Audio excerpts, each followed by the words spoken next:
On base open days, the flight line smells like grilled onions, hot brakes, and sun-baked concrete. Families wander between static displays. Kids climb into cockpits they'll remember for the rest of their lives, and the loudest tent belongs to the K-9 unit. That's where the crowd gathered, half expecting a circus, half hoping for a little danger they could clap for. Staff Sergeant Cole Ramirez gave them both. He stood square-shouldered with a tight leash and a tighter jaw, one hand on the harness of Raptor, 100 pounds of Belgian Malinois and pure intent. "Ma'am, with all due respect, step away from the dog. You're an admin clerk, not a handler." The microphone made his voice bigger than he was. People at the back turned, people at the front smirked. Raptor felt the change and fed off it, ears pinned hackles up the quick saw cut of breath that means a dog is building more energy than he can safely store. The woman who'd drawn the warning didn't argue. She wore a crisp uniform without fuss, Senior Airman Dana Reed on her tape. Personnel on her duty roster. At least that's what anyone peeking at her badge could read. She didn't clutch her hands or blurt an apology. She just stood balanced, feet planted like the floor belonged to her, hands low and open, breathing slow enough to calm a room. It was the kind of stillness most folks miss because it isn't loud. From the shade near the hangar door, Master Sergeant Hank Lawson watched with a face that looked carved rather than grown creases from long nights, pale scars that didn't come from office furniture. Lawson had been a handler when Raptor's grandparents were pups. He'd known men who could quiet a storm and men who could start one by walking in. He'd seen the stance on Reed before in a different country, under a different flag, in a corridor where silence and timing mattered more than rank. Ramirez made a show of control because he still believed control had to look like something. "Folks, we're going to demonstrate a felony takedown," he said, chest out for the crowd. "No one crosses the line. Ma'am, seriously back up." Reed didn't move. She watched the dog's eyes, not his teeth. That told Lawson everything. The crowd leaned for a better view. The demo dummy old camo stuffed with rags lay 20 feet out duct-taped knife in its rubber hand. Between the harness and the dummy were 3 steps of good sense and a leash full of error. Ramirez gave the pre-brief commands in English, then German, clipped and loud. Raptor boiled higher. Someone laughed nervously, and that sound, thin and human, snapped like a twig in a campfire. The dog surged. The leash burned across Ramirez's glove. The line went bowstring tight. Hey Ramirez barked, hauling back, voice pitched just high enough to tell Lawson what the dog already knew. The handler was riding his own adrenaline. Reed took one smooth step forward and went to one knee. It wasn't dramatic. It was deliberate. Hands still open, palms up, she made herself small without making herself timid. Then she said a single word, Old German, the kind that lives in the margins of dog training manuals you can't check out of a base library. Lawson heard it and felt his shoulders drop. Raptor heard it and shut down. The change wasn't magic. It was physics, biology, and memory all pulling in the same direction. The dog's growl died like someone had put a hand over the top of a ringing bell. The pull on the leash softened. The massive head tilted a fraction. Then with a chuff that sounded almost embarrassed, Raptor sat. He lowered his muzzle, nosed Reed's open hand, and leaned into her palm like a child presses into his mother's coat in a crowded store. The cheer didn't come. The crowd's first response was silence, the sharp, quivering kind a room gets right after something falls and doesn't break. You could hear metal buckle tongues clink against the ring on Raptor's collar. You could hear Reed breathe. You could hear Ramirez's pride shatter and scatter under his boots. "That's not possible," he said too low for the speaker to catch. Reed didn't look up at him. She wasn't avoiding the handler so much as refusing to steal a moment from the dog. Raptor pressed harder, searching for her sleeve with a persistence that was not affection so much as a ritual. When his nose found the edge, he mouthed it gently and tugged. The cuff slid an inch. Something darker than fabric ink dark and purpose-built showed beneath. Lawson moved before anyone else's mind had caught up to their eyes. He stepped around a stroller cut through a gap in the tape line and walked down the demo lane like it belonged to him. Up close, he could see the tattoo, a coiled sea beast, kraken, or serpent, wrapped around a double-edged trident, the steel stylized with the kind of detail you don't find in strip mall art. Below it, small block letters said, Project Kraken, Unit 4. There were hash marks worked into the shadows, too few to be decorative, too many to be vanity. Lawson stopped 2 paces off Boots. Together, chin tucked the kind of posture to make young troops scan for a general. He didn't look at Ramirez. He didn't look at the audience. He looked at Reed's face, then at the dog, then back to the ink. "Ma'am," he said evenly, and then a breath lower, Sable.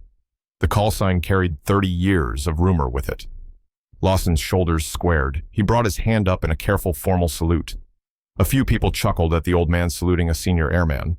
Those people weren't from around dogs or war. They quieted when Lawson spoke again, now loud enough to reach the cheap seats. "For those of you who don't speak used-up kennel master," he said, eyes on Ramirez, but words for everyone. Project Kraken isn't a patch you buy at the PX. It was the Ghost program that wrote the book on Tier 1 K9 breeding lines drive selection bite, science battlefield tracking the voice work nobody teaches openly. Unit 4 trained in places that don't show up on the map.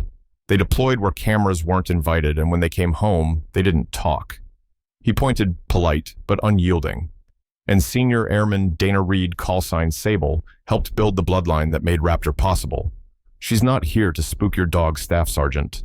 She's the reason you get to hold his leash. The crowd changed shape, arms folded, heads tipped. A few of the older vets near the back nodded with that slow, private smile of recognition that says, finally, someone told the whole story. Ramirez looked like he'd swallowed a key and could feel it stick halfway down. The microphone in his hand felt suddenly wrong. He set it on the post like it might burn through his palm. Sable, Lawson said softly to Reed, dropping the rank, but not the respect you want to take it from here. She didn't stand right away. She rubbed the bridge of Raptor's nose with the back of her knuckles, checked his pupils, the way a good handler checks a friend's eyes after a scare, then stood without a flourish. Her sleeves stayed up the tattoo, visible not as a trophy, but as context. "Thank you." "Master Sergeant," she said, voice easy as shade afternoon. "We can finish the demo." She turned to Ramirez, not smiling, but not cold. "If you're willing," he swallowed. "Yes, ma'am," he said, and meant it. What followed wasn't a show. It was a class disguised as a second act. Reed didn't reach for the leash. She coached the man who held it. "Stack your shoulders over your hips," she said quietly. "Soften your knees." She placed 2 fingers on his wrist where the web of the glove met skin. "Your pulse is loud down the lead. Raptor thinks something is about to happen. He's not aggressive. He's ready to defend you. Don't give him a threat to mirror." Ramirez adjusted. The difference looked like nothing, and it changed everything. Reed breathed in a square 4 and 4 hold, 4 out, 4 hold, and made Ramirez do the same.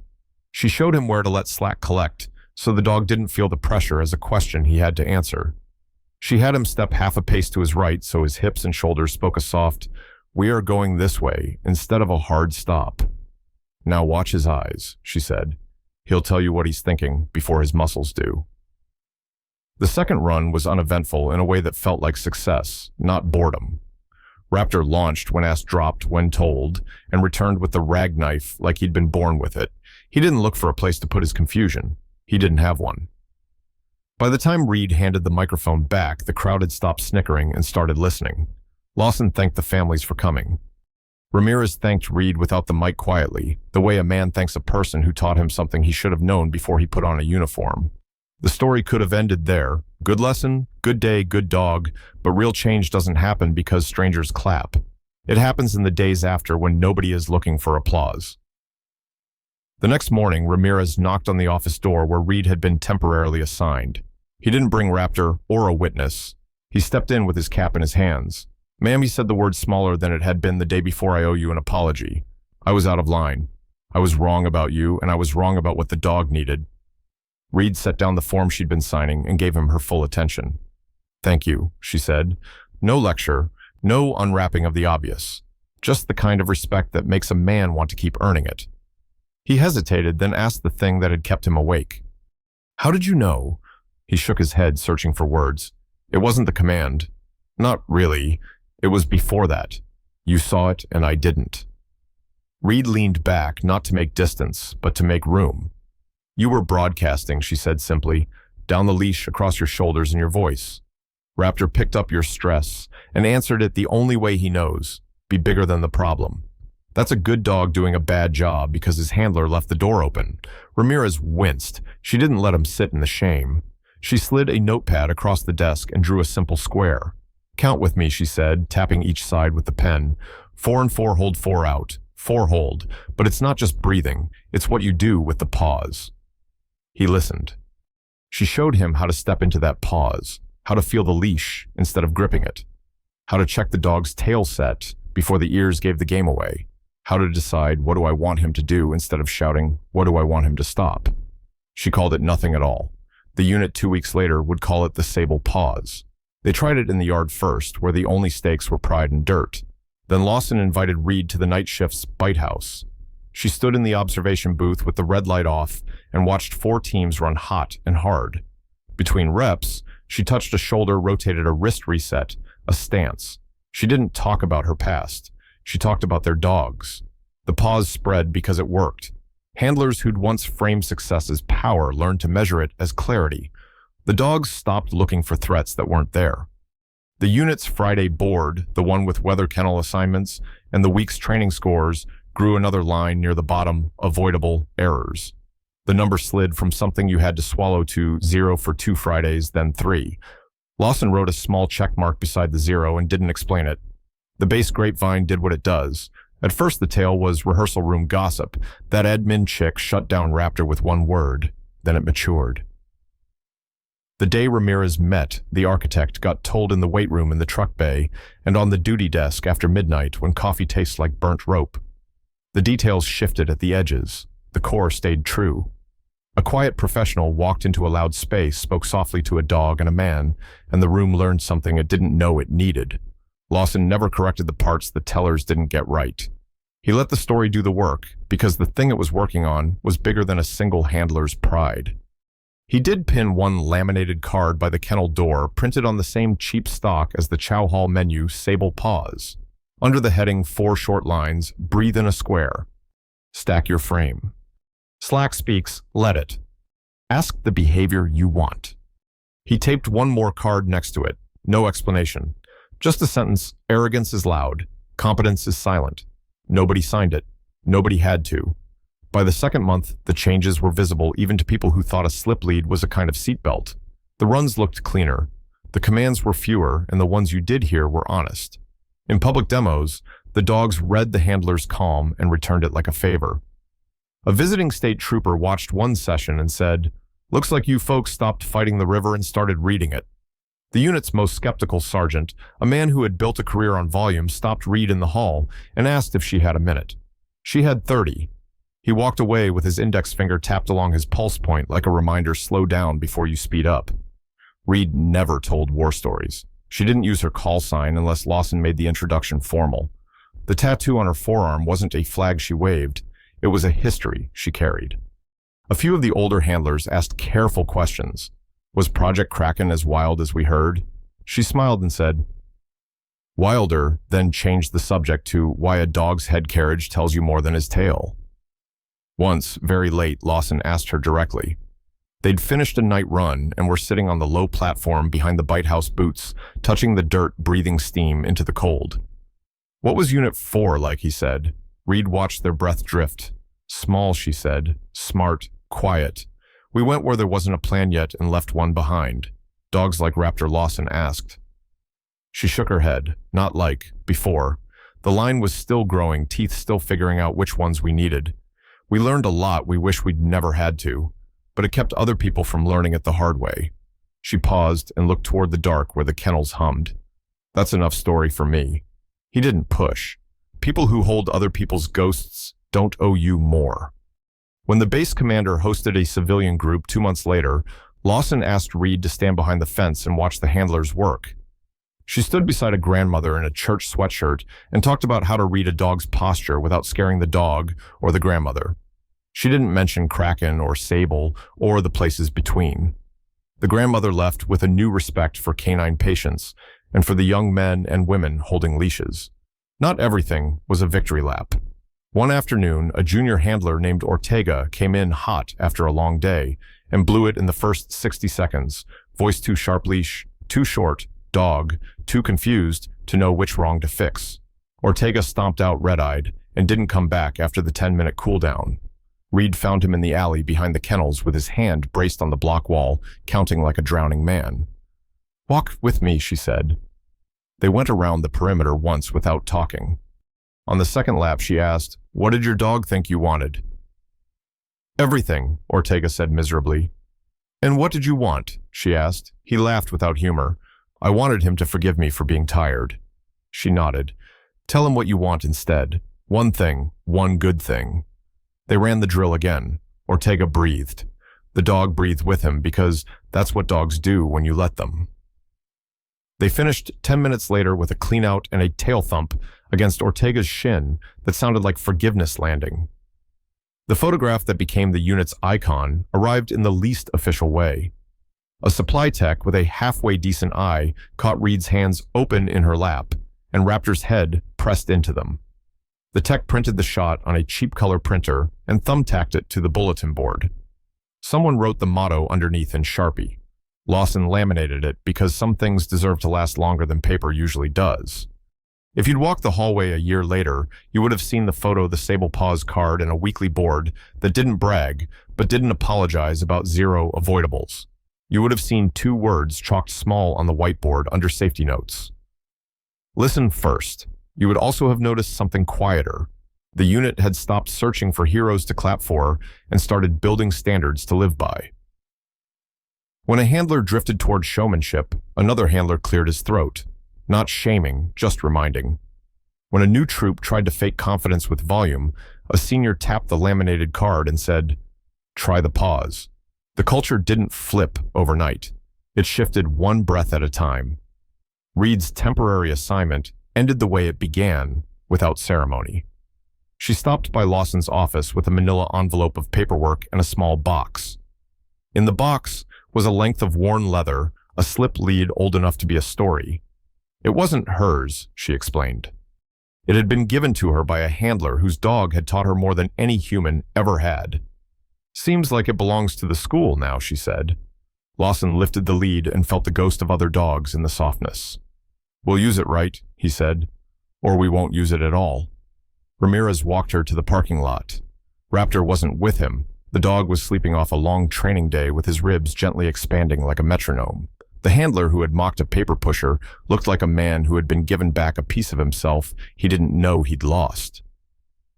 "I wanted to say thank you," he said, "for not making a point out of me." "You made your own point," Reed said, soft enough that he had to lean in. "You showed up the next day. I've seen men with bigger stripes do less." He smiled, then lost it.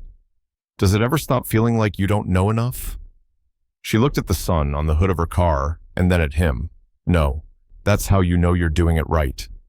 He nodded, filed that sentence somewhere safe, and squeezed her hand. Once a brother's grip, not a subordinate's. She drove away with no escort and no crowd. The kennel yard went back to its hum, the sound of smart dogs and clean runs of brooms on concrete of water filled and buckets stacked. The photo on the board didn't fade as fast as photos usually do. People took care to replace it when the colors washed out. New handlers were told the story on day one by people who had lived it the day Ramirez met the architect. But by then it wasn't an embarrassment, it was a credential. You couldn't teach humility with a memo. You could teach it with a man who learned in public and stayed. Ramirez made a habit of introducing himself to new troops by telling that very story and then asking them what they were most worried about. The answers changed. The worries didn't. That was fine. People don't stay because the fear goes away. They stay because the work makes sense. Once a month, Lawson held a 10-minute open kennel after lunch. No agenda, no slides. He asked for one lesson learned, whatever the rank. Sometimes it was a tip about keeping pads uncracked in winter. Sometimes it was a confession about messing up a bite because pride got in the way. More often than not, someone brought up the pause not as a technique, but as a habit that made the rest of the work possible. Reed's name didn't always come up. It didn't need to. The legacy had already left her hands and moved into theirs. If you are of a certain age, all of this might feel familiar. You know what it means when a unit stops looking for heroes and starts building adults. You've seen the difference between noise and signal, and you can feel a room's pulse in your thumb when you set it there. You also know that most of the people worth following never asked to be followed in the first place. Hank Lawson retired a year after Reed left. He cleaned out his office, packed the framed photos that mattered, and left the rest. Before he turned in his badge and gate pass, he walked the kennel hallway one last time. He stopped in front of the laminated photo. He touched Raptor's printed ear like you might touch a child's hat on a rack before you close the door. Then he wrote 3 words, very small, in the bottom corner with a fine-tip marker. Do this well. He didn't sign that either. If you came to the base a year later with your grandchildren, you would have seen another demo. Different handler, different dog, same run, same dummy, same weathered bite sleeve. No theatrics. Just a quiet conversation between a person and a partner who knows how to listen. You might have asked why the show felt different from the ones on television. A sergeant with scuffed boots would have smiled and pointed to the laminated card by the gate. You'd read the 4 lines and nod because the best lessons always make sense before you finish them. On your way out, if you paused by the bulletin board, you'd see the motto under the photo and think it was meant for dogs. You'd be right. You'd also be shortchanging it. That line, arrogance is loud, competence is silent, is good for a leash hand, for a marriage, for a toolbox, for a Tuesday. It's good for a backyard gate that squeaks and a neighbor who talks too much. It's good for an old Marine with a scar left over from a piece of shrapnel, and for the young officer learning how to brief without hiding behind slides. Dana Reed never came back for a ceremony. There wasn't one. She left something better than a plaque. She left a way. The unit kept it because it worked. And on a base where wind slaps the flag and jet wash comes and goes, quiet holds longer than anyone expects. There's one more detail, small but worth keeping. In the bottom drawer of Lawson's old desk, because not every drawer gets cleaned to the back, someone found a scratched brass tag the size of a silver dollar. No hole for a chain. Just letters stamped by hand. Kraken 4. Sable, listen first. They taped it under the photograph, not like a trophy, but like a reminder. New handlers touched it once lightly, the way ball players tap a sign on their way to the field. Nobody talked about what it meant. They didn't have to. A good standard does its work without an advertisement. If you ever find yourself on a hard day with a leash in your hand, whatever your leash happens to be, remember what Reed taught by standing still. Breathe in a square. Stack your frame. Let slack speak. Ask clearly for the one right thing. Then do it again tomorrow. That's how dogs learn. That's how units change.